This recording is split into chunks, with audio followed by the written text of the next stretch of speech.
নমস্কার বন্ধুরা, আমি জয়তী। আপনাদের অনেক শ্রদ্ধা ও ভালোবাসা জানিয়ে আমার ব্লগটি আজকে শুরু করছি।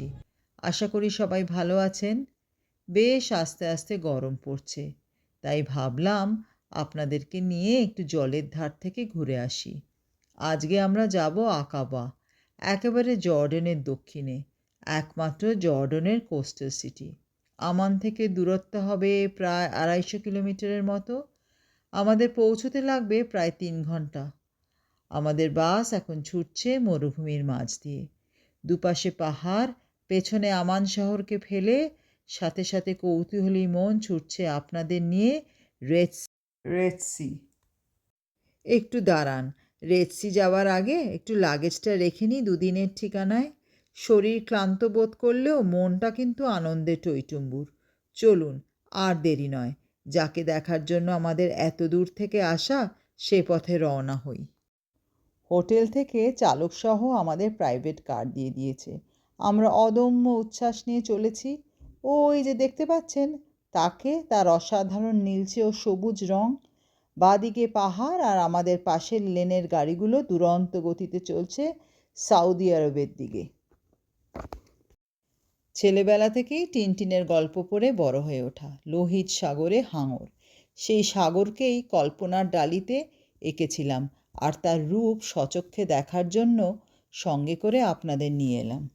কিন্তু কৌতূহলী মন বারবার প্রশ্ন করছে, রেড সি মানে তো লাল, তাহলে কেন সাগরের রং নীল দেখাচ্ছে? অবুঝ মন বোঝালো হয়তো সূর্যোদয় বা সূর্যাস্তের আলোর আভায় তা লাল দেখায়।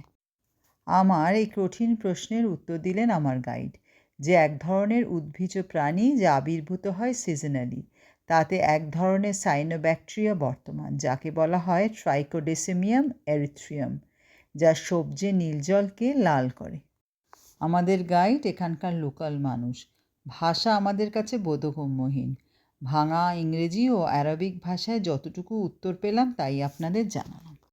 ছোটবেলা থেকে 7-8টা জানা ছিল, তাই মনে হচ্ছিল জল যেন আমায় ডাকছে। কিন্তু সমুদ্রের তলার পৃথিবী দেখার মতো সাহসিকতার অভাবে স্কুবা ডাইভিং বা স্নর্কলিং কোনোটাই করলাম না।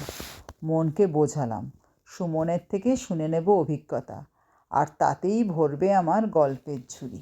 এবার আমরা লঞ্চে করে যাব ওপারে। খরচ পড়ল প্রায় 10 জেডি, অর্থাৎ ইন্ডিয়ান কারেন্সিতে 1200 টাকার মতো। এই যে লঞ্চটা দেখা যাচ্ছে, এতে করেই ভাসবো আমরা লোহিত সাগরের বুকে। তবে প্রথমে চলার পথেই কিছুক্ষণের জন্য থমকে দাঁড়ালো। ছোট্ট একটা অ্যানাউন্সমেন্ট, জর্ডানের রাজার বাড়ির সামনে দিয়ে যাচ্ছে, তাই প্রকৃতির কোনো দৃশ্যই ক্যামেরাবন্দি করা যাবে না। এবার আবার লঞ্চ স্রোতের সাথে এগোতে শুরু করলো। ওই যে দেখতে পাচ্ছেন, ও পাশে হলো ইসরায়েল। লোহিত সাগরের মিষ্টি হাওয়াতে প্রাণ মন জুড়িয়ে গেল। কি ভালো লাগছে! সংসারকে পেছনে রেখে নিশ্চিন্তে দুজনে বেরিয়ে পড়েছি। স্রোতের সাথে ভাসলো আমাদের লঞ্চ, ভাসলো মন, ভেসে গেলাম আমরাও প্রকৃতির কোলে। মেতে উঠল লঞ্চটা হাসি গানের তালে ও নৃত্যের ছন্দে। ক্ষণিকের বন্ধুদের ছেড়ে ফিরে এলাম আবার আকাবার ঠিকানায়। হোটেলে কিছুক্ষণ কাটাবার পর আলোর রোশনাইতে সজ্জিত শহর দেখতে বেরোলাম। পরের দিন জর্ডানের পথ ধরলাম। আজকে ক্যামেরাটা এখানেই বন্ধ করলাম। দেখা হবে আবার অন্য একটি কোনো ব্লগে। বিদায় নেবার আগে অনুরোধ রইল আমার দেশ দেশান্তরের ইউটিউব চ্যানেলটিকে সাবস্ক্রাইব করার জন্য। আজকে আসি, সবাই ভালো থাকবেন, সুস্থ থাকবেন।